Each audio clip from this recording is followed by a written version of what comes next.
Nahahanay po sa listahan ng mga terrorist group ang CPP-NPA matapos makitaan sila ng probable cause ng Philippine Anti-Terrorism Council. Kaya naman tuloy-tuloy pa rin po ang ating pamahalaan sa pangunguna ng ating militar sa pagsawata sa kaguluhan dala nila sa bansa. Makakasama natin ngayong umaga ang tagapagsalita ng Armed Forces of the Philippines, si Major General Edgar Arevalo. Kasama po ang dalawang dating miyembro ng New People's Army na sina Jeffrey Zelis na kilala bilang si Ka Eric at si Noel Legaspi na kilala bilang si Ka Efren. Upang bigyan linaw ito, magandang umaga po sa inyo.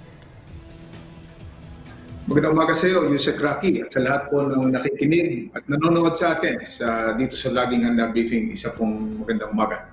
Opo, General, bakit po natin na ikategorya na terorista ang CPP-NPA?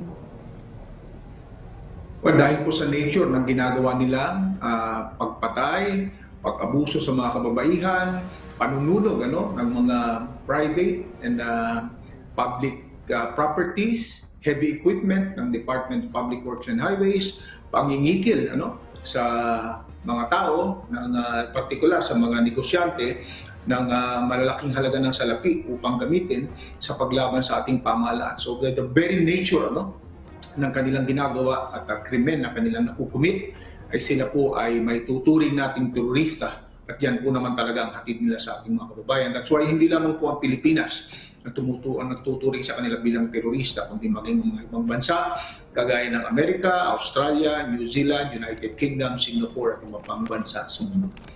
Opo, masasabi nga pong long overdue na itong formal na deklarasyon sa CPP-NPA as a terrorist group at enemy of the state. Ano na po ang susunod na hakbang ng AFP para po tuluyan ng supuin yung communist insurgency sa bansa at pingilan po yung recruitment lalo na po sa mga kabataan? Tayo po, Yusek Rocky, ang tinatawag na tip of the spear, kung ang pag-uusapan ay paglaban dito sa teroristang grupong CPP-NPA, at makikita naman po natin na ang operasyon po ng Armed Forces of the Philippines ay tuloy-tuloy. Hindi po tayo huminto kahit ngayong panahon ng Pasko at hindi rin po tayo hinto ngayong panahon ng Bagong Taon. Hindi po natin iminungkahi sa ating Pangulo na magkaroon po ng peace negotiation, holiday truce na naman this time, sapagkat sa lahat po ng pagkakataon, nagkaroon tayo ng peace negotiations ay wala po silang ginawa kundi i-violate ang sarili nilang unilateral ceasefire declaration o ang pag-uusap sa dalawang panig. Hindi po nila ginagalang. Patuloy ang kanilang ginagawang pagpatay, pag-ambush, hindi lamang sa mga sundalo na hindi naman gumagawa ng combat operations, kundi maging sa mga inosenteng civilian at non-combatants. Ganun din po, patuloy ang kanilang ginagawang pamingikil. So madalit sabi po, ang kanilang ginagawa pag may peace negotiation ay ginagamit nila mga pagkakataong ito upang makapag-recruit ng bagong membro, makapag-refurbish ng kanilang mga kagamitan, makapag-regroup sa mga lugar na nabawi natin, and of course, makariku ng kanilang mabawi yung kanilang mga losses. At sa pananalita po mismo ni Ginoong Luis Salandoni, sabi niya naman, kailanman hindi nila papalitan ang kanilang armed struggle sa pamamagitan nitong mga peace negotiation na ito. Itong peace negotiation, sabi nila, mga legal lamang ito ng kaparaanan upang sa ganoon na isulong pa nilang lalo yung kanilang tinatawag na armed struggle. So hindi sila seryoso. That's why nagtutuloy po tayo ng ating operation. At masasabi po natin, Yusek Rocky, sa ating mga kababayan na nanonood sa atin at nakikinig ngayon, na nagiging matagumpay po ang ating ginagawang combat, military, intelligence, and civil military operations. Katuwang ang mga local government units at mga ahensyang nasyonal. Masasabi po natin that they are now suffering from political and tactical defeat. Political defeat in the sense na yung pong mga mass bases nila, yung mga kung saan ang ating mga kababayan ay dati nilang kung hindi man nalilinlang ay kinatakot nila upang sila isuportahan. Malakas na po ang loob ng ating mga kababayan ngayon. Sila na po nagre-report sa presensya nitong mga teroristang grupong ito. Kaya po lahat ng operasyon na kinakandak natin ay nagiging matagumpay because of the critical and A1 information na binibigyan nating mga kababayan. Ganun din po yung mga mass bases nila na nagbibigay po sa kanila ng tulong logistical, yung pong mga pagkain na kinikikil nila, yung mga intelligence information na nanggagaling sa mga sibilyan, kung kailan darating yung sundalo, kailan may sundalo, wala na po ngayon yan. Ang mga local government units, dineklara na rin po ito ang mga NPA na persona non grata, hindi na sila hindi na sila dapat o papayagan na tumungtong doon sa kanilang mga nasasakupan. So sa madali sabi po, this caused them dislocation and isolation at nandun na po sila sa mga kabundukan kung saan patuloy po ang ating ginagawang operasyon ngayon, and for the fourth quarter lamang po ay nakabuo na po tayo ng 14 decisive major encounters, at yan po ay nagresulta ng kamatayan dito sa mga teroristang grupo na lumalaban sa ating pamahalaan. 29 ang ating na-record at 65 high-power firearms ang ating na-seize o nakuha buhat sa kanila. AFP major encounters, tuloy-tuloy po yan. Sa katunayan, nung panahong nagdiriwang sila ng kanilang nakakahiyang anibersaryo, yung sinasabi nila na wala naman silang dapat ipagdiwang, ay 9 na membro ng NPA mula dito sa Manolo Fortich sa Bukidnon ang sumuko at nagbalik loob sa ating pamahalaan, na sinasabi nila na sila ay nagising na sa katotohanan na sila ay ini-exploit lamang o nilalamangan o ginagamit itong mga grupong NPA upang sila ay maging kasangkapan sa paniniil sa ating mga kababayan. Aside from political defeat also because ang NPF-LCAC ay aktibong-aktibo. Kaya po lahat ng mga issues na ginagamit ng mga teroristang grupong ito upang makumbinsi pa ang ating mga kababayan na sumama sa kanilang hanay ay dahan-dahan, subalit tuloy-tuloy na natutugunan ng ating pamahalaan. At higit sa lahat, political defeat sapagkat natatanggalan na sila ng maskara sa mga nagdaang hearing sa Senado hinggil sa tunay na kulay at tunay na pag-uugali nitong mga teroristang grupo na nakasuot tupa pero lobong Maninila ang kanilang kalooban.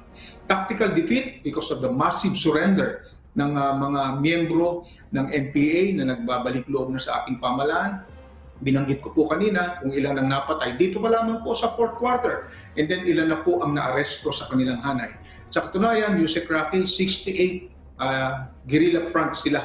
Subalit sa patuloy nating pag-ooperate, 58 na lamang ang natitira, and 56 na lamang ang natitira. Patuloy pa ang pagbaba ng bilang nito, samantalang ng iba ay patuloy na humihina.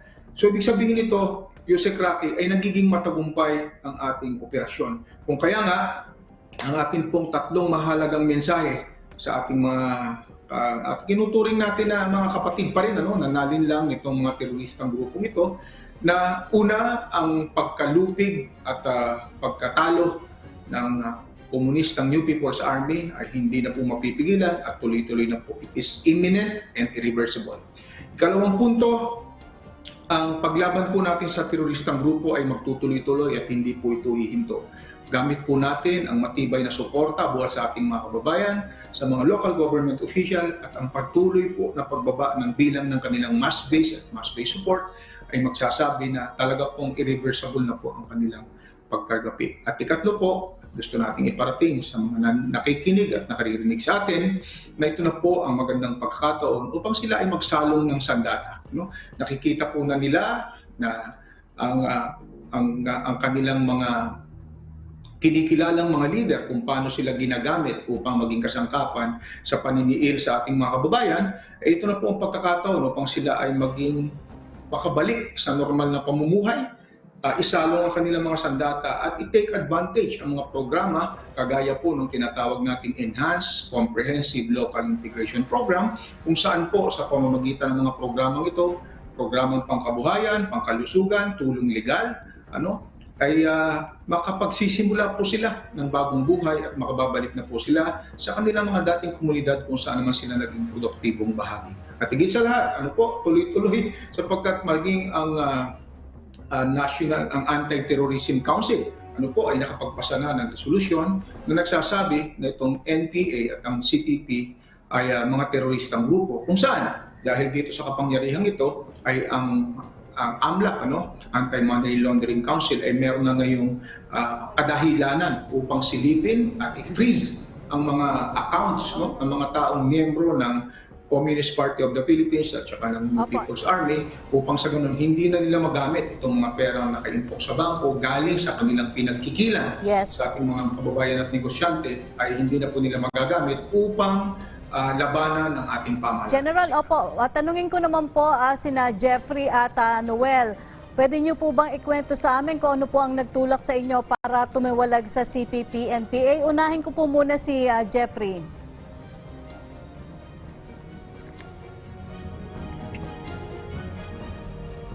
Jeffrey or si Noel? Apo. Yes po, Yusek Rocky. Apo. Yes, Yusek Rocky, magandang araw po. Apo.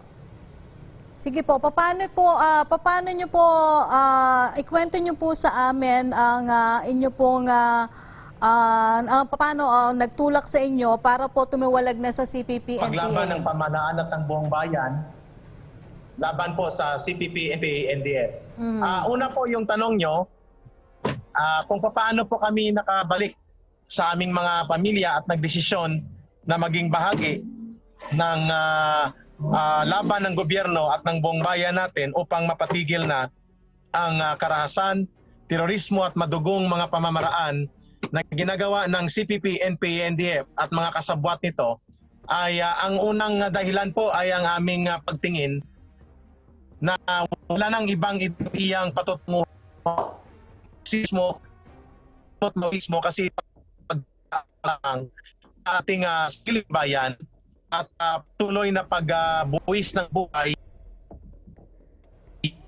Opo, Opo.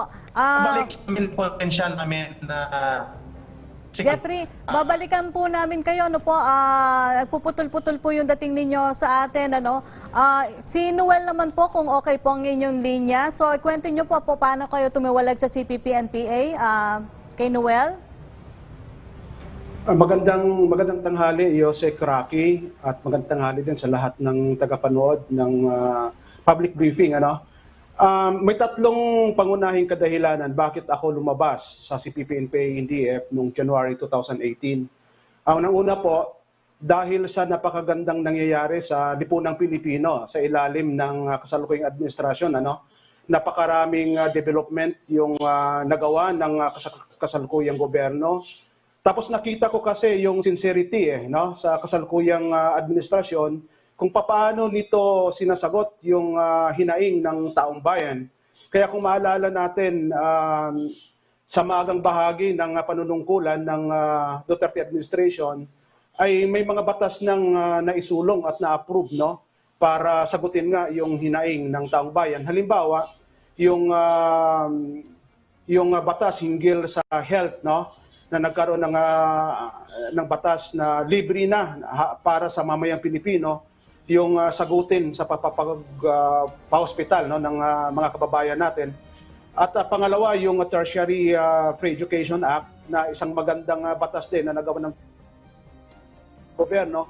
Siya build the program ng pamahalaan na kung saan nakapag-generate ng maraming trabaho. Sa totoo, ang nakikita ko nga na epekto nito sa kanayunan, masyadong nahihirapan na kami sa recruitment, kasi nga yung mga magsasaka dati ay nakahanap na ng permanenteng trabaho.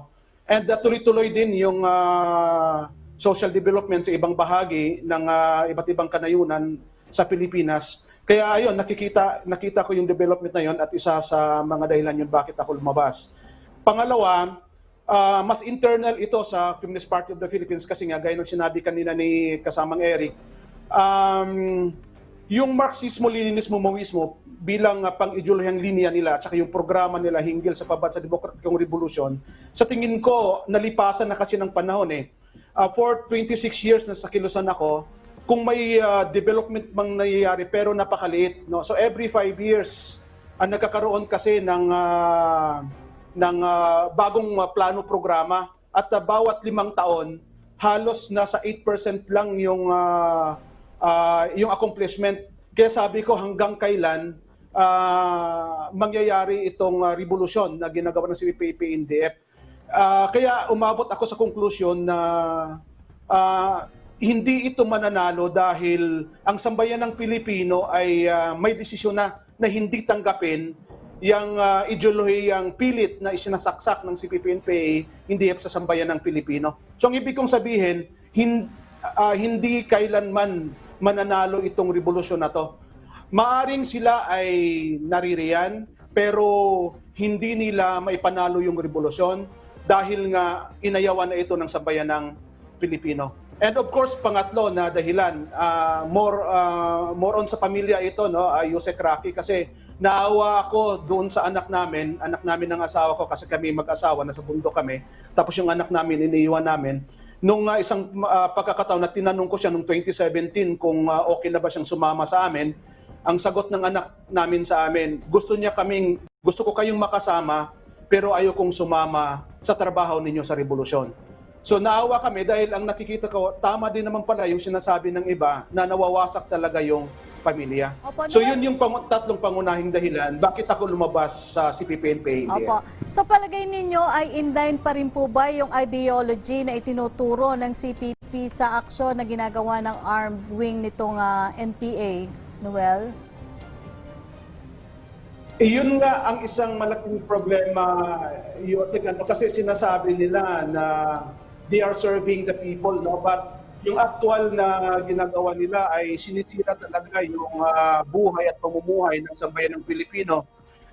Sa loob ng 5 dekada na nariyan sila, ilang libo na ba yung mga namatay, no? Ilang bilyong kantidad o cost ng damage na nagawa nila, no? So ang dami, maraming equipments, mga pagmamayaring property, no, ng iba't ibang negosyante na kanilang sinunog, sinira dahil ayaw nga magbigay ng extortion money na kanilang hiningi. So yung ipinapatupad nila ng mga gawain ngayon, hinggil sa kanilang armadong pakikibaka, sa totoo lang lumalabas na talaga doon sa ideolohiya ang ipinaglalaban nila. Noel, magpapasalamat muna ako sa iyo. Pupunta muna ako kay General Arevalo kasi may iba tayong tanong para sa kanya. Salamat sa inyo ni Jeffrey. Noel, ha?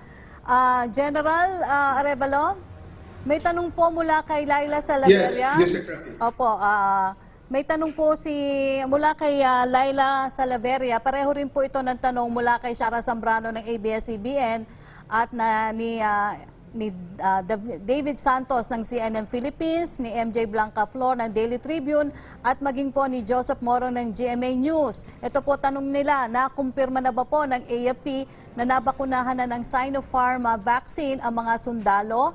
May mga opisyal ba nakasama dito, pati na po ang AFP chief? At ano raw po ang gagawin ng AFP sa ulat na nabakunahan ng mga sundalo ng Sinopharm? Hahayaan ba ito ng military? Well, una sa lahat, Yusek Rocky, binabanggit po natin, wala pong AFP sanction na inoculation o pagbabakuna sa mga miyembro ng Armed Forces of the Philippines.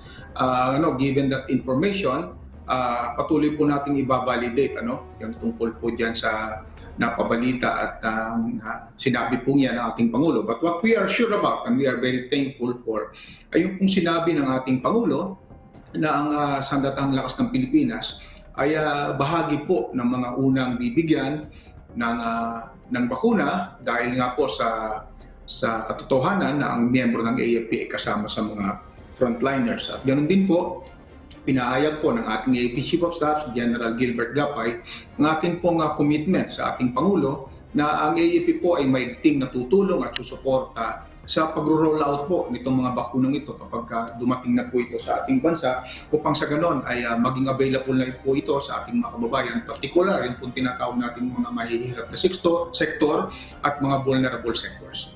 Opo, may pahabol po na tanong si Joseph Morong kasi may initial report na allegedly po may nagkumpirma na isang mataas na opisyal ng Army na sinasabi po na nagkaroon na-vaccinate na po ang ilang mga sundalo. Reaction po dito? Kagaya po na nabanggit natin kanina, wala po tayong alam na AFP sanctioned na binakunahan ng Armed Forces of the Philippines. Ngayon, kung meron po mga ganyang report, hayaan po ninyo na i-validate po natin ito upang sa ganoon ay malaman natin kung ano pa ang detalye na meron po hinggil sa tungkol sa balita na yan. May follow-up question naman po si Shara Zambrano ng ABS-CBN News. Could you give more details about yung purported arrest of individuals identified as MNLF sa San Mateo, Rizal, at ano daw po ang charges were brought against them and how were they discovered? Nagkaroon po tayo, ayon po sa report na nakarating sa atin buhat sa commander ng 2nd Infantry Division, si Major General Greg Almirol. Ayon po sa kanya ay nagkaroon po ng joint operation ang PNP at ang Armed Forces of the Philippines, joint operations upang arestuhin nga itong napabalita ng mga tao na nagtipon diyan sa San Mateo Rizal. Ang resulta po niyan ay 35 katao ang dinakip, 26 diyan ay mga kalalakihan, 9 ang kababaihan, at sila po ay nasa kasalukuyan ay nasa kustodiya na ng Philippine National Police at pinasuhan po sila ng violation of the HIL as One Act, and then pinasuhan na rin po sila ng violation ng Comprehensive Act on Firearms and Comprehensive Firearms and Ammunition Regulation Act. Nakuha po kasi sa kanilang possession ang 2 caliber 45 pistols, mga rounds ng shotgun, handheld radios, jungle knife, at ibang military uniforms among others. May ang impormasyon po na meron tayo ay i-deny na po ni Ginoong Miswari na ito po ay kanilang mga miyembro sapagkat hindi po yan tumutugon sa napag-usapan sa peace accord kung saan hindi sila dapat magdagdag ng kampo o magdala ng mga firearms o gumawa ng kagaya ng sinasabing nag-establish sila ng encampment o kung training man po yan. So yan po ang latest na meron tayong informasyon hinggil sa bagay niya. Opo, may tanong naman po, follow-up question naman po ni David Santos ng CNN Philippines. What is the AFP policy on who can get the COVID-19 shots in terms of priority? Meron po tayong, alamin po natin kung anong binalangkas niyan na polisiya. We will defer to the Health Services Command hinggil dyan sa ganyang polisiya. But definitely, the first among frontliners, ang pangunahin nating bibigyan ng shots when they are already available. Pero in case lang po ito, General, alam na, sabi nyo nga po, i-validate nyo, those who have gotten the shots lang daw po, tanong pa rin ni David, are they aware of existing FDA rules on vaccination in the country? Are they willing to be subjected to an inquiry by the FDA? Ano po yan sa ngayon, sabi natin, that's a hypothetical question. Alamin muna po natin yung informasyon na iba hinggil dyan sa balita na yan, and we will make appropriate statements as soon as that is made available. Okay. May tanong naman po, follow-up question naman po ni Joseph Morong ng GMA News. Do you see any issue with vaccinating them with the Chinese vaccines without FDA approval?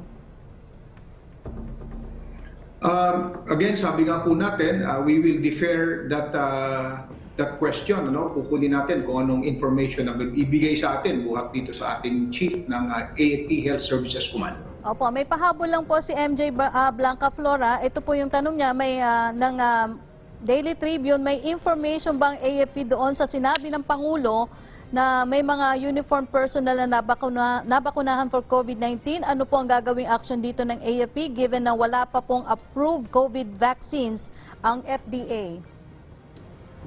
Sinagot na natin yan kanina, Yusek Raki. Okay. Babalikan naman po natin, General, salamat sa iyo. Balikan ko lang po si Jeffrey at si Noel. Kay Noel or kay Jeffrey, ano po ang masasabi ninyo sa mga kababayan natin, lalo na ang mga estudyante at mga bataan na target din pong i-recruit ng CPP-NPA? Si Noel po. Yes, Yossi Karaki. Kailangang mapagmatsyag po yung mga kabataang estudyante ngayon kasi sila yung primary target for recruitment. Kasi sa paniniwala ng CPP, NPA, NDF, yung mga galing na mga kadre kasi galing sa kabataang estudyante. Kaya pinapayo namin sa kanila na huwag nilang sundan yung yapak namin. Kasi masasayang lang yung panahon nila, masasayang yung oras nila, masasayang din yung buhay nila. Kung nakikita natin, napakarami ng mga kabataang estudyante na na-recruit ng CPP, NPA, NDF pagkatapos namatay doon sa mga banatan. At yung iba nahuli, yung iba nga mayroon pa sa kanila hanggang ngayon nasa kulungan. Kaya sinasabi namin, pinapayo namin sa kanila na pag nilapitan sila ng mga legal front organizations ng CPP na kumikilos din sa loob ng mga paaralan, iwasan na nila ito, ayusin nila ang buhay nila. Sa totoo lang, napakaraming opportunity na pwedeng sunggaban ng mga kabataan pwede naman silang pumasok talaga sa Armed Forces of the Philippines, sa Philippine National Police. O kaya, yung iba't ibang trabaho na maihanda nila yung magandang kinabukasan nila, no? Hindi katulad ng ginawa namin na nasayang yung panahon namin sa mahabang panahon na inilagi namin sa loob na only to find out later na wala palang patutunguhan itong pakikibaka na ito, Yusek Rocky. Balikan ko naman po si General Arevalo. General Arevalo, pasensya na po pero may pahabol pong tanong sa inyo si Joseph Morong ng GMA News. If he's saying not sanction, you mean to say, sir, binabakunahan ng sundalo na hindi natin alam? General Arevalo? Okay. Nawala na rin si General Arevalo. Okay, maraming salamat po sa... Okay. Naririnig niyo na kami, General? General Arevalo? Okay, mukhang nawala na rin sa linya ng komunikasyon si General Arevalo. Nagpapasalamat po kami sa kanila, kay Noel, kay Jeffrey, at kay Major General Edgar Arevalo. Salamat po sa inyong panahon. Stay safe po.